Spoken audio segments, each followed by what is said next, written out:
stop stress in its tracks using these simple shifts that actually work. And let's face it, stress is an inevitable part of life, isn't it? I mean, it's not a matter of if stress is going to arise, it's only a matter of when, and how prepared am I going to be when it does. And in this short video, I'm going to show you exactly how you can stop stress in its tracks using simple, science-backed tools that you can use anywhere, anytime. When it comes to stress, I always take a two-pronged approach. One, try to reduce the stressors, and two, try to increase your capacity to manage that stress. When I talk about reducing the stressors, I mean removing yourself from certain people, places, or situations that continually create unnecessary stress. I don't know about you, but some people just always tend to bring the drama. And they complain or criticize or, always have some problem that they're talking about. And so anything that you can do to either remove yourself from certain email chains or chat threads or social situations where there's always drama and always problems can only benefit you. And then when it comes to increasing your capacity to manage stress, I think about it in terms of before, during, and after.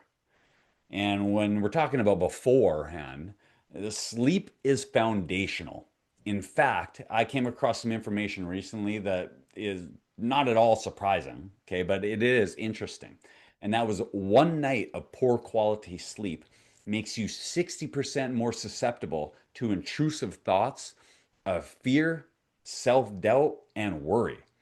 And I've known that to be true in my life. And a good night's sleep can absolutely change your world. Am I right? But also things like nutrition.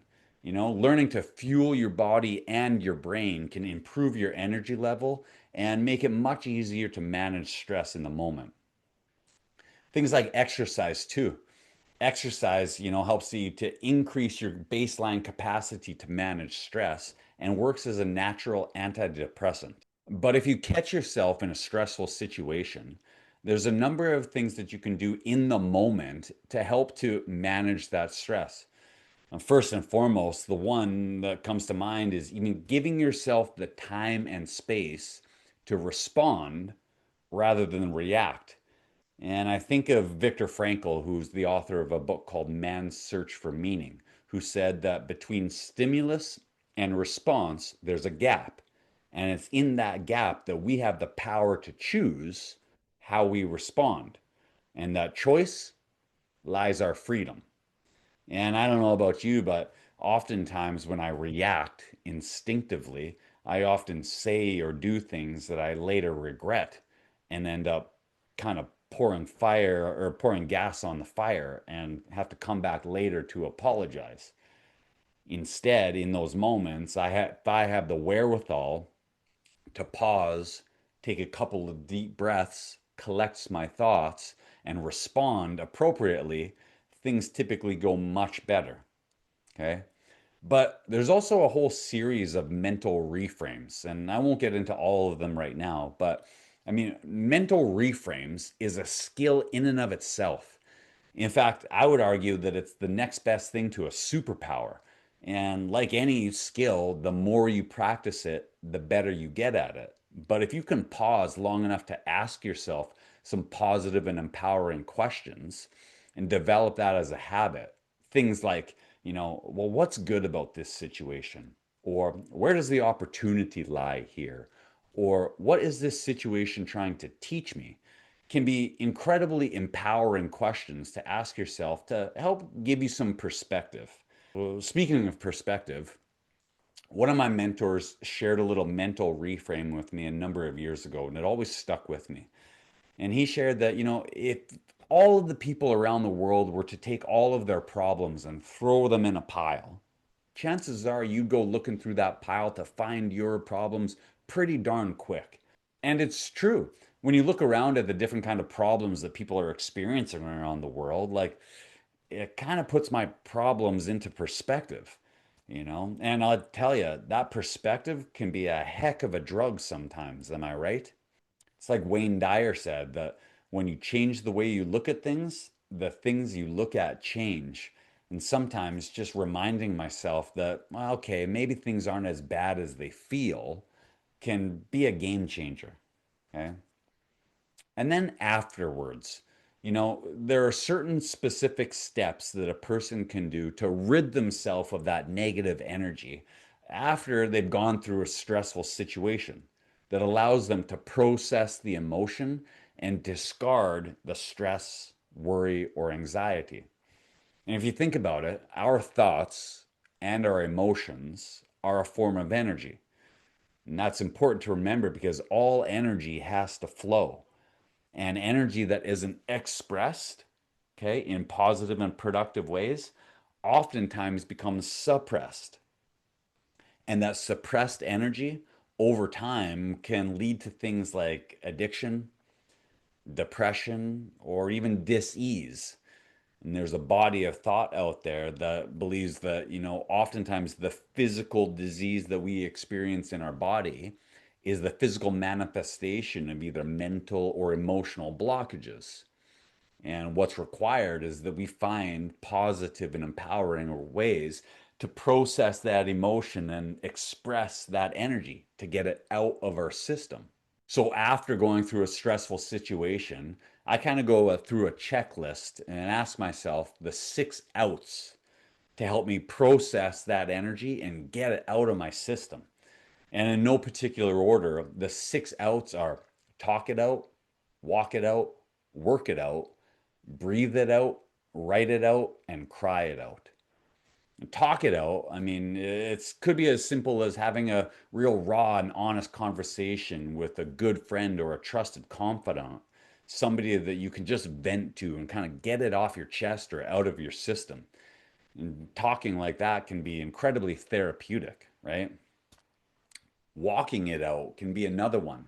And there's actually a lot of neuroscientific evidence to support this that, a good walk in nature activates the left and right hemispheres of the brain and allows you to process information, emotion, and energy.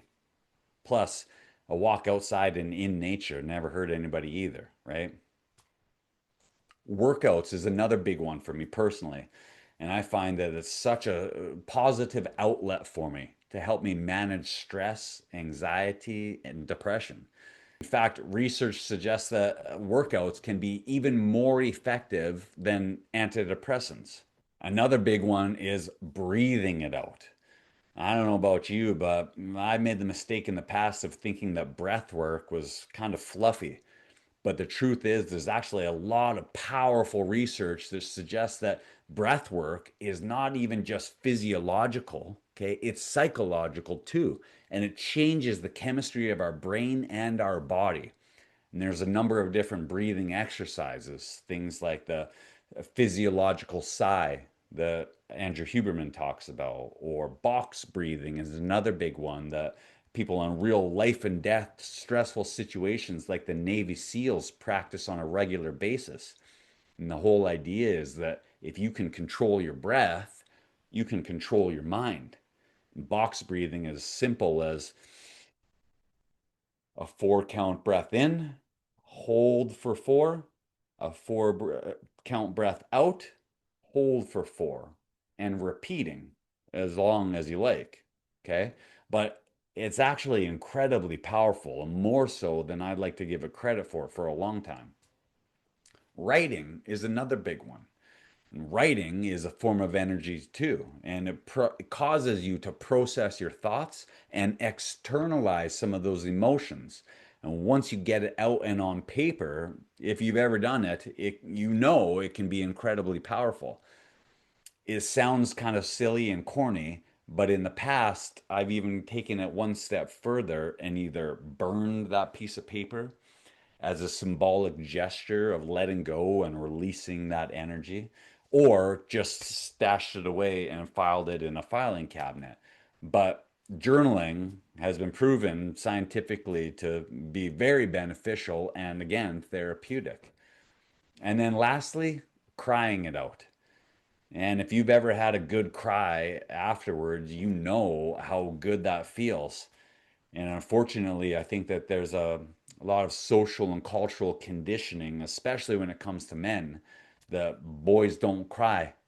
But it can really help you to process that emotion and release a lot of that, get it out of your system. So remember, with a few intentional shifts, you can calm your mind, reset your nervous system, and respond with clarity instead of reacting in chaos. If you found this helpful, I encourage you to like, subscribe, or share with somebody who might need to hear this. And drop a comment below and let me know how it goes. Right on. You've got this.